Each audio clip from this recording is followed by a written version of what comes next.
paracha qui dit ça, le shiur. Dans la paracha, on voit que Kadosh Baruch Hu donne l'ordre à Moshe de construire le Mishkan.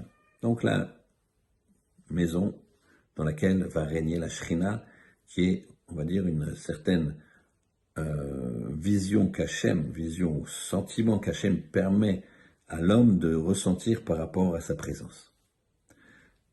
Par contre, au beau milieu de la construction, arrive un passouk, un verset qui dit Achet Shabbat Otai Tishmeru. Attention, seulement, mes Shabbat, tu dois respecter. Shabbat, tu dois respecter. Donc tu dois t'abstenir de construire ma maison. Et pourtant, la maison d'Hachem, c'est l'endroit, plus vite il est fini, plus vite la Shrina, elle va venir, plus vite on va sentir cette présence divine. Non, Shabbat d'abord. Après, on continuera à construire. Donc tu as 6 jours pour travailler, mais Shabbat, tu te reposes. Et d'ailleurs, on déduit de ce parallèle entre la construction du Mishkan et Shabbat, on déduit les travaux interdits qu'on n'a pas le droit de faire à Shabbat. Par exemple, on n'a pas le droit de cuire. Pourquoi on n'a pas le droit de cuire? Parce qu'on avait besoin de pain. Donc il fallait qu'on cuise pour faire le Mishkan.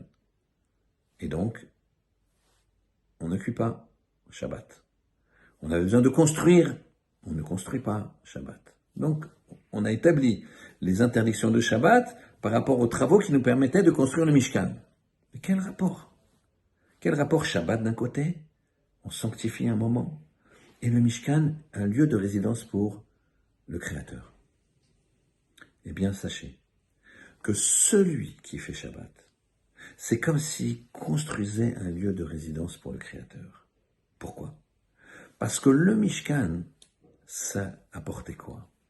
La présence d'Hachem dans ce monde, ça apporte la paix, le shalom. Et quand on fait Shabbat, eh bien ça apporte aussi la paix, le shalom. Chaque chose est à sa place. Quand je reconnais, en faisant Shabbat, que Akadosh Baruch Hu, qu'Hachem a créé le monde, alors là, j'apporte le shalom, puisque chaque chose est à sa place. C'est shalem, shalem, ça veut dire complet. Shalem, shalom, ça veut dire complet. Donc, la particularité du Shabbat, c'est d'apporter autant de shalom que si la présence divine était venue, entre guillemets, dans sa maison. Alors, dans la vie, tout le monde parle de shalom, de paix, de paix, de paix. Construire le Mishkan, on ne peut pas le faire. On n'a pas la possibilité de le faire. Plus tard, ça viendra. Par contre, faire Shabbat et amener le shalom sur terre, en faisant Shabbat, en menant le shalom dans ta famille, apportant le shalom dans ta maison, eh bien ça, tu peux le faire. Tu fais Shabbat, tu amènes du shalom. Shabbat shalom.